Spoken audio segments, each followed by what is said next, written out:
This is Common Courtesy with Sean Nicholas. She got that gushy $1 million. So are you saying like one of those adults could be a dog? Yeah, dog could be. But that No, come on. So no. Nikki Brew. You sound like you're at least in your 20s. So my advice would be like, go get an apartment and maybe test out some dating sites because I don't. Courtney Harbaugh. Okay, well, first of all, was it a suspect or was it his significant other? That's an honest question. Angelique Young. Run the risk of getting a fine, or you run the risk of potentially going to jail for coming here. It doesn't mean you can't stay home and do it. How many people? No, that's wrong. Ivan Alexander. I mean, the video could have been done a little differently. I mean, I just think, again, to me, it's extreme. But that's just my opinion. So I'm going back to my wine. We're good. And Dr. Christina Palin. Look who he was for Trump, and look at how he's getting nothing from that circle, right? And even I'm so excited. We have a full cast again. Yay! Everybody's on here. Hey guys, and welcome back to Common Courtesy. I am your host and moderator, Sean Nicholas, aka Desire Some More. I am in a new office right now because you know what? Everything happens for a reason. My laptop's not working. But with us this morning, a special guest, we have Representative Ana V. Eskamani. Hi, everyone. It's great to be here. We're so happy to have you. We've been so excited about this. Thank you for being here. Like literally, like I've been corresponding with your communications expert and like Lauren, and I love her. We're friends. We all love her. But I honestly thank you so much for being here because I love politicians being able to take time with us and talk to us about issues. With us as well is Dr. Christina Palin. How are you? Good, how are you? Nice to see you. It's great to see you as well. She's also our co-host.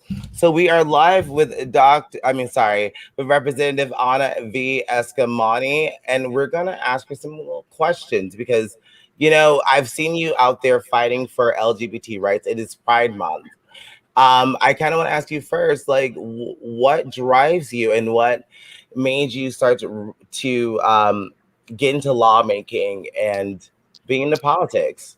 Oh, well, again, thank you so much for the invitation. I love the energy here. It's great to be with all y'all. It's been a hell of a journey. My goodness, you know, my entry into politics really was unexpected. You know, I come from humble beginnings. I'm the daughter of working class immigrants. My parents were born in two different parts of Iran, but met in Orlando, working at the same donut shop.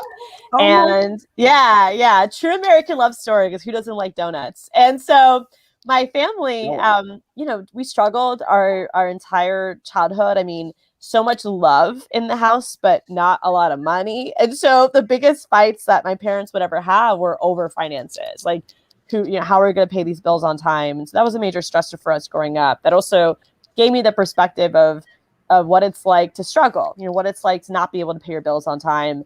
And growing up in Orlando, we went to public schools, K through 12. And I have an older brother and a twin sister. And we did everything we could to achieve the American dream, to, you know, do well in school. And actually, my mom passed away to cancer when I was about 13 years old. So a lot of what I do, a lot of what I care about is also grounded in those experiences with struggle and wanting to help make sure that no other kid has to go through those same type of experiences.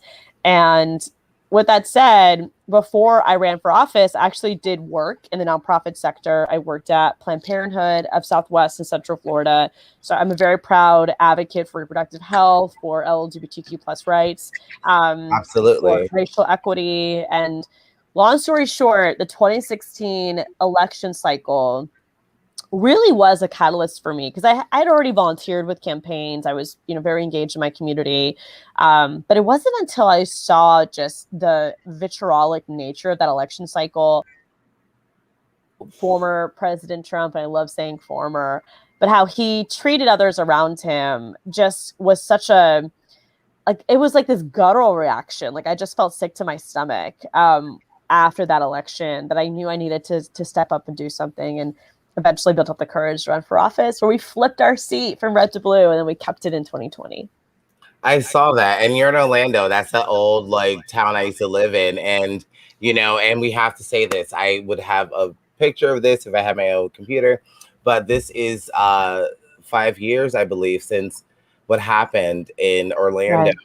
And it's funny that you say a lot of things that you just said, like, you know, the struggle, because I almost cried. But what happened in Pulse, because I used to live there and I used to go there a lot. And when I was in New York and I saw that. Oh my God, right.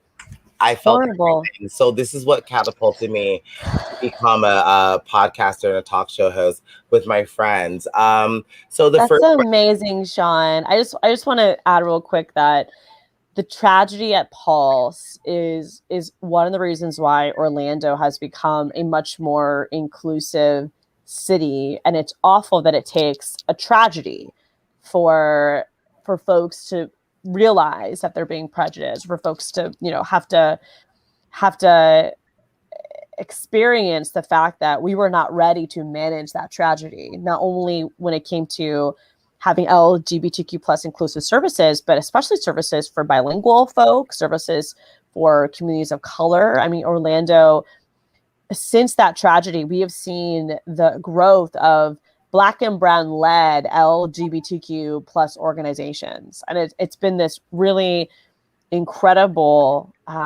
evolution of new leaders, like stepping up to realize, to speak to the gaps and to help fill them. And I'm just so proud to have Pulse in my district, because 49 angels are counting on us to honor their lives through action. And you're doing that in your way. And I know each one of us are all finding not only the means to manage the grief, but to also look towards the future to make sure it never happens again. Absolutely, because I don't want to like tear up, but I will, because it catapulted me to get into, you know, social justice, and you know, it's those tragedies, and unfortunately, it's what catapults anyone into doing anything. So let me go to Nikki, because Nikki is the one that introduced me to you and your campaign, because you're running again. We are, yeah, for re-election. We have to run for office every 2 years, so it is a hustle. Nikki, first question to you. Excuse me. My throat is so dry today. First of all, I'm so excited that you're here. I'm so glad that Sean got in touch with you. I've been talking about you and everything that you've been doing since last year, during the entire unemployment debacle. Oh, yes. Just seeing the help that you offered people, and honestly, just your presence online and on those platforms, and just seeing your responses was such a comfort. Just knowing that somebody was out there fighting for what we needed. Because, you know, I was luckier than most. I went back to work fairly quickly. Right. So it wasn't, you know, it wasn't as much of a struggle as I know some people have gone through, but it meant a lot. It meant a lot to all of us. And I just, you know, it's nice to have like a warrior on our side, someone that we can relate to. And I feel like, you are a very powerful individual, but you also are very relatable. And I think that's a very rare combination of qualities, you know? And basically, I guess I feel like maybe it wasn't always that way, but to me, you just seem like someone who was kind of born to shatter glass ceilings. You know, I feel like you probably were, you know, kind of a go-getter even as a kid. You just have that kind of like spunky personality, and I love it. So my question is, what do you have any points of advice or things that you wish someone had told you, like when you were first starting out? Like, what would you tell, especially young women starting out, to kind of follow this path that you've been on? Right. Oh my gosh, Nikki, first of all, thank you for your kind words. And we're in this together. I mean, the one reason why I feel so compelled to do this work is because I see my family in your eyes. Like it's so, for me, like it's so freaking important that everyday people have happy warriors, because I know when I was a kid, I didn't see that around me. My mom was my happy warrior, my dad was, but everyone deserves those type of voices in places of decision making. And so, I'm so proud to do that for so many. To the heart of your question, it's funny. I was a very shy kid until about third grade, and it was really much grounded in my cultural, experience growing up. I mean, being a daughter of immigrants, like, my parents never wanted me to attract attention to myself because they were worried that it could lead to, negative attention, right? Especially after 9/11 and just like the energy around, just all those type of racial stereotypes that so many of us experience. But it wasn't until third grade when I've always been a big nerd. And I was in the library with my class, and there was a book that I could not find. I really was trying to find this book. And so our time in the library is over. Every kid is like checking out their books. I couldn't find my book. So I built up the courage to ask for help. I asked the librarian for help in finding this book. And within seconds, it was in my hand. She found it for me. And it was like this weird emotion of just like, wow, that wasn't that hard to ask for help. And I could not stop talking after that moment. Like, I talked too much. I asked a lot of questions. Yeah. So my first piece of advice is like, don't be afraid to ask for help. Don't be afraid to ask for guidance, right? But at the same time, trust your gut, because you're going to know more than anyone else if that is the right decision to make, or if that is the step that you want to pursue in your career, or the program you want to study, or the job you want to take. Like, ask for guidance, have your mentors, but also trust your gut. I would also say that it's okay to be uncomfortable. Believe it or not, I don't really tell a lot of people this because it's like super personal for me, but like I hate confrontation and I hate competition.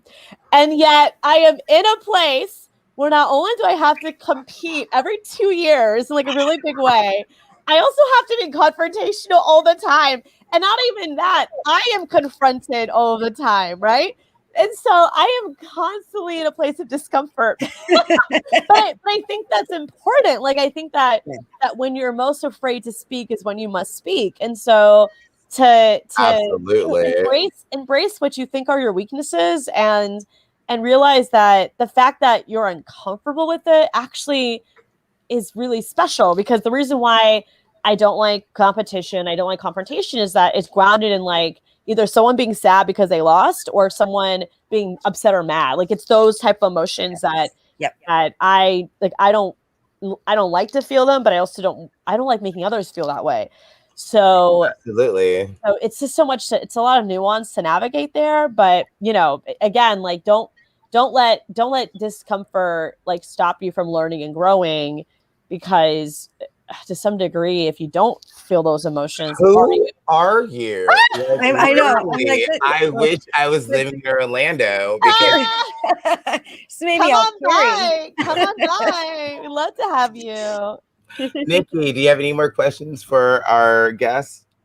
No, that was just like such an out of the park answer. Like, thank you for that. That was just continue to be inspiring, and I appreciate you. Don't touch my heart, because I saw you crying in the backstage. But let's go to Dr. Palin. Dr. Palin, you're running for Florida State Senate. So do you wow, for her as well? Yes, and I just want to say what a breath of fresh air you are. And I just, this is one of the things that we always talk about. Like, just, when we get into government and to represent people, people just kind of become like, untouchable and unattainable. And it feels really nice to see someone who's so, like Nikki was saying, relatable and really open to coming and understanding the kind of the pulse of the people. And I was so intrigued to find out you're from the Middle East. At least I know you were born here, right? Right. My family's Iranian, yeah. But I'm Armenian, so you probably know. Oh, so cool. I was born in Turkey. I was 8 when my parents came here, so I kind of have the same, thing. Even though I'm not first generation per se, but young enough to have grown up here, but still knowing all the, all the kind of struggles that immigrant parents go through. Right. Really relate to it. But my question to you was, now that you just announced that you're running again, did you consider running for Senate? Do you feel also that, the things that, especially with the anti-riot bill, which I'm so against that right. Do you feel that you could have done more if you were in the Senate? That was yeah. It's a really great question, Dr. Palin. I mean, so it's interesting. The Florida Senate used to be the chamber of like of calm and of being more moderate. Like, it used to be a chamber that some of the most extreme bills the Florida House would pass would never pass the Florida Senate. Like, the Florida Senate would be the firewall that would stop those bills from becoming a reality. This session, things have changed completely. And I think a lot of it is because many House Republicans have become Senate Republicans. And so they've carried with them that same type of political philosophy and ideology. So I think that having more Democrats in the Florida Senate will bring it back to a place of balance. And it will be super, super important in trying to stop some of these horrific bills you just mentioned. Me personally, I feel like I am honored to be in any space and honored to be effective in any space. And I do think that the reason why I'm running for re-election is the Florida House is supposed to be the people's chamber. At least that's my perception of it. It's supposed to be the chamber where more working class, everyday people, are in a place of representation.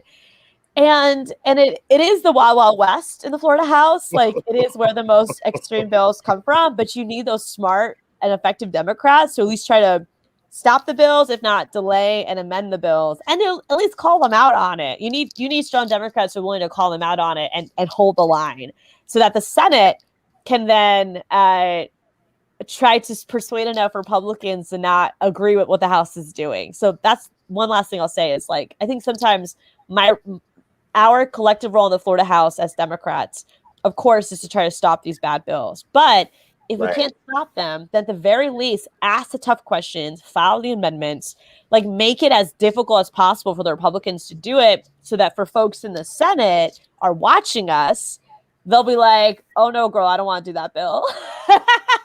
Right? Like, it sets the standard where if you're gonna take up this bill, you're gonna have to deal with these amendments and more, honey. And so it's just like creating that environment to hopefully dissuade the Senate, which is supposed to be the more collegial chamber, from picking up those bills. Okay, because I'm laughing a lot. You're very funny. So I wanted to ask you, because I was hoping that Angelique was going to be here, but she's not. May I please ask you about hashtag Let the Kids Play? Because I saw you on the news. You were very out and about that bill. So we see the governor, he's just signed that bill into law. So what do you think? Is there a way that we can fight this, or is there a way that we can't? That's my question to you. Yeah, thank you, Sean. So Senate Bill 1028 bans trans girls from playing sports in our schools. And it's a horrific bill. And actually, going back to Dr. Palin's question, this was a bill that we thought we had killed. The bill came to the Florida House and we spent hours debating it. I think we filed 17 amendments. We just tore apart this bill, and it passed the House on a party line vote. It did not, the Senate wasn't going to touch it. The Senate didn't want to touch it. And then in an 11th hour attempt, another bill, Senate Bill 1028, gets amended to have this language on it. And then it comes back to the House. So, we thought it was over, and they brought it back to life. And it not only is it just a horrific transphobic piece of legislation, but folks need to remember that Florida already had rules established within our schools when it comes to trans kids playing sports. There was already a procedure that trans kids had to go through in order to play. So this wasn't a problem in Florida. Like, the Florida High School Sports Association, they had standards that worked. And so instead of banning kids, we had a way where kids could play no matter their lived experiences when it comes to gender identity.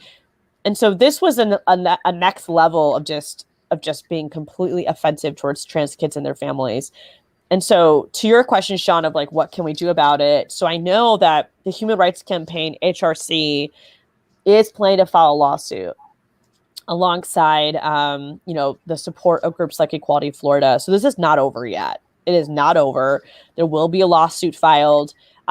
This lawsuit will hopefully be granted what's called a stay, which means that the implementation of the bill is paused until the lawsuit is concluded. And we'll see, how far something like this goes. I do want folks to remember, though, that in addition to having a Republican majority legislature and a Republican governor, we also have a conservative state Supreme Court in Florida. So whenever a lawsuit is filed, if it's filed in state court and it might get to the state Supreme Court, it is difficult for many of these issues we care about because of the conservative nature of those judges. Now, we know the same things happened to SCOTUS because of former President Trump. But at federal court, at a local level in federal court, there are still some diverse judges that were appointed by past presidents that aren't as extreme as President Trump was. So fingers crossed that a strong lawsuit is filed. That's going to be, the one way to stop the implementation of this bill. And in the meantime, we got to support our trans kids. We got to show up for our trans kids and trans adults. Got to help break the stigma. I felt like I was a transphobic ninja. Like I was just like karate chopping like transphobia on the internet all that week because, oh my God, the comments on my Instagram were out of this world.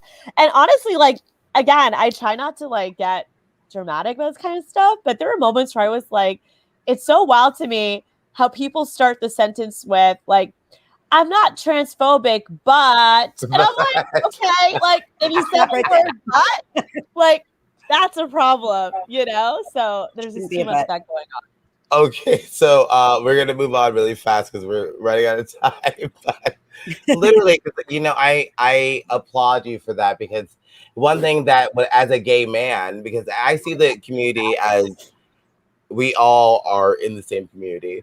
So I see that when I see you on the news telling people that this is like, transphobic and discriminatory, it makes me feel like we're no longer invisible. And thank you for that. So let's go on to our next topic.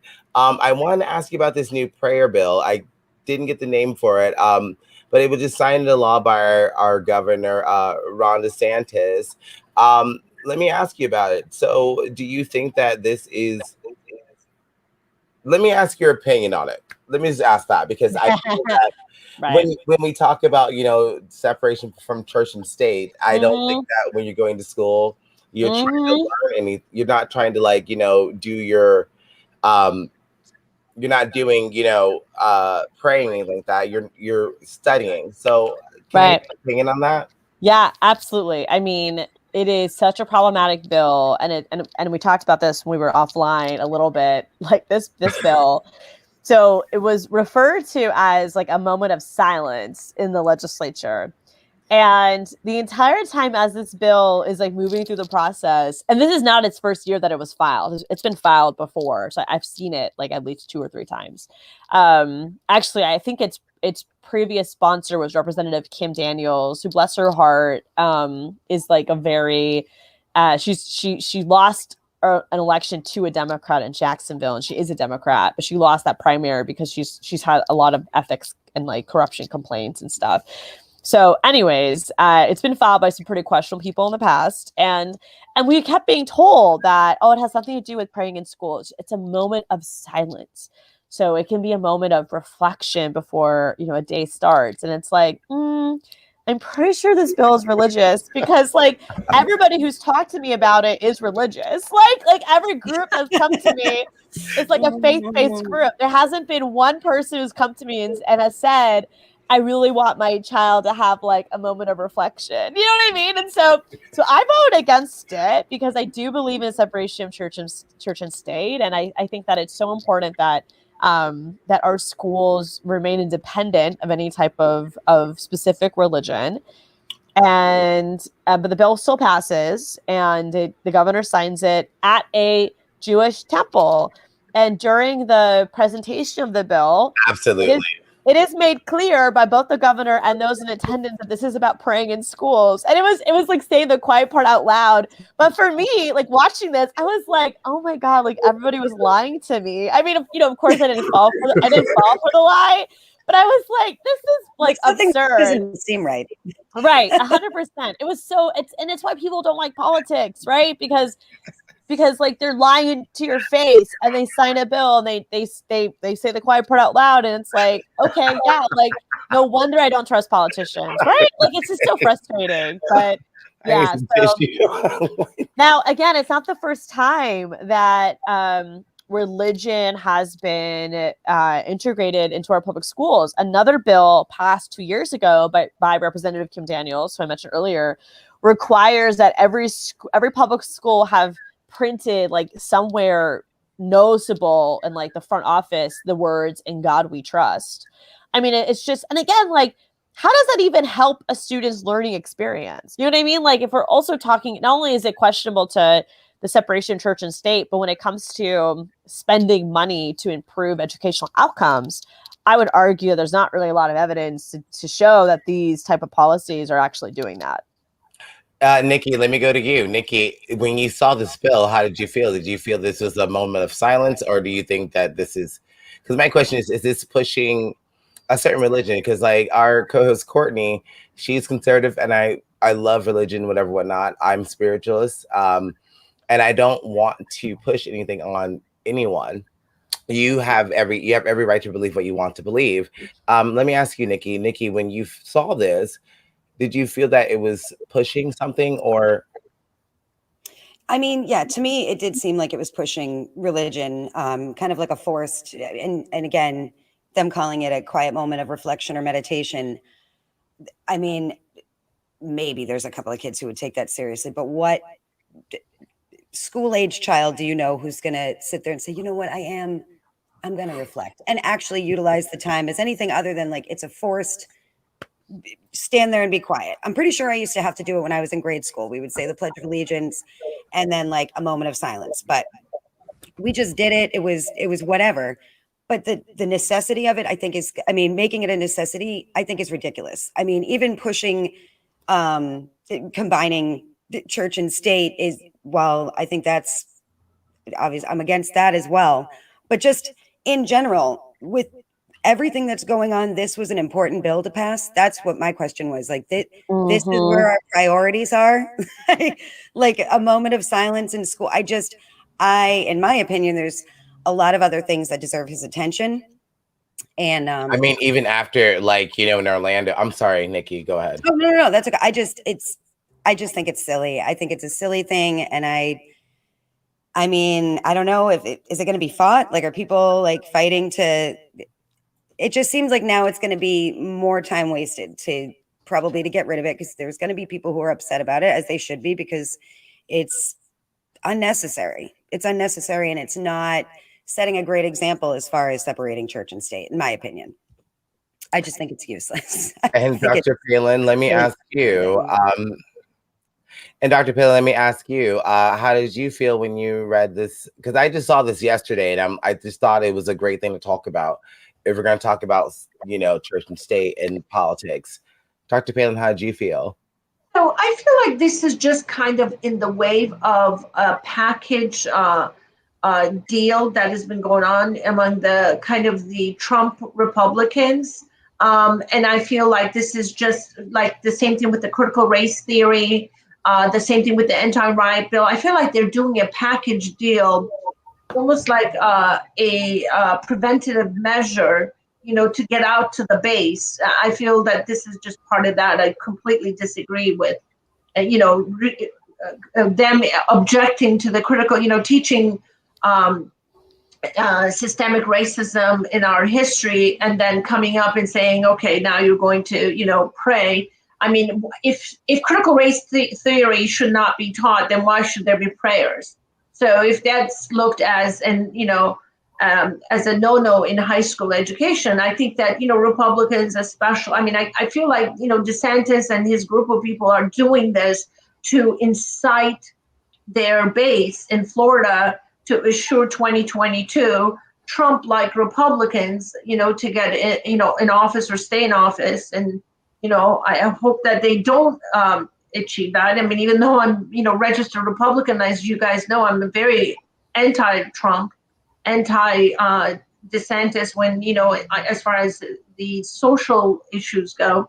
So I think that, I feel like it's a package deal. They're just slowly rolling it out. The first rollout was the anti-riot bill. Just doing, it's just like, back the blue while they're just kind of all opposing, giving honors and medals to cops in Washington, D.C., who actually protected them.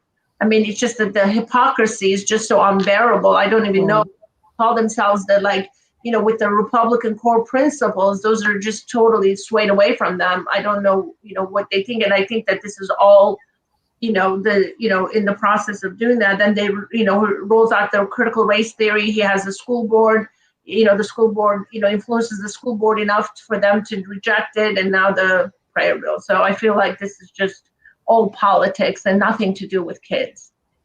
Yeah, I should have brought that as a topic, as critical race theory, because I think that that's something that needs to be talked, because I thought that all the racism shit was all over. But I think this new prayer bill it's very problematic to our Constitution, because if we're going to say that, we're a country of, free religion, then you can't, not every person prays, I don't. And I'll say that, live, I don't pray. I have a different way of meditation, but meditation does not take a minute, so I just thought it was very problematic. But we're running out of time. I just wanted to ask Representative Anna about this thing I saw on Facebook and social media, because I thought it was funny. They want to cancel the song Cater to You by the Destiny's Child group, Beyonce, Kelly, and Michelle, and we're from the same generation. And I love that about you. I just wanted to ask you how you felt about that really fast. Oh, God. It just seems like another one of those internet moments. You know what I mean? That we're not even going to remember a week from today. It's just so frustrating. Well, do you think there's any relevancy in what they're saying about why they're canceling it? They're saying it's too subservient to a man. Right. No, I hear that. I do. So here's an example. I have watched, when I was younger, I watched Sex and the City a lot, right? And it's still one of my soft spots is sexual fashion. But let's be real, Sex and the City was very problematic, right? It was an all-white cast. All these women, Carrie Bradshaw had so much money, but obviously not a job to How did she I know. How she anyway, have all those shoes and have that apartment?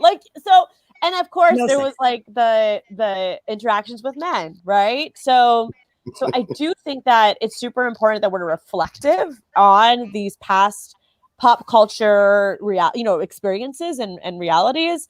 But does it mean that we have to cancel something? I think is the question. Yes, we should have those conversations and lift that up. And if anything, maybe the those that created the content can also speak to their experiences of why they wrote that song or why they produced that TV show and what have they learned since then.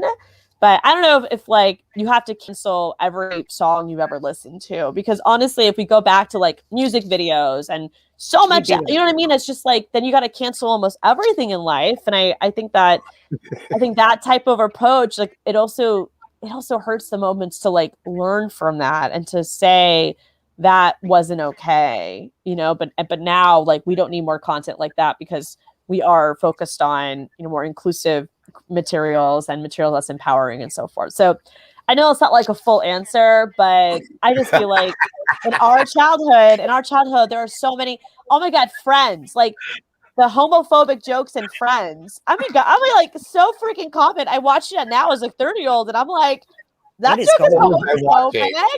Yeah, like why was this popular? But so we're gonna cancel Friends now. Like, just let's vote. Like, let's look towards the future, right? And make things better for ourselves and for our children. And ladies, we have a minute. Let me get Nikki. Nikki, do you think this song should be canceled or not? No, I agree with Anna 100%. I think it's silly, and also just it's an old song.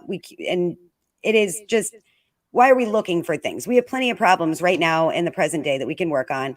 And you know what? Guess what? If you don't agree, nobody's telling you that you have to go find a man and wait on him hand and foot. Cut the song off. Shut it off and don't date a guy like that. That's really all you need to do. It's pretty simple. And Dr. Palin, let me go to you really fast. I echo everything Anna and Nikki did. So I'm not gonna. It's not even worth talking about it. It's so crazy. Like so silly.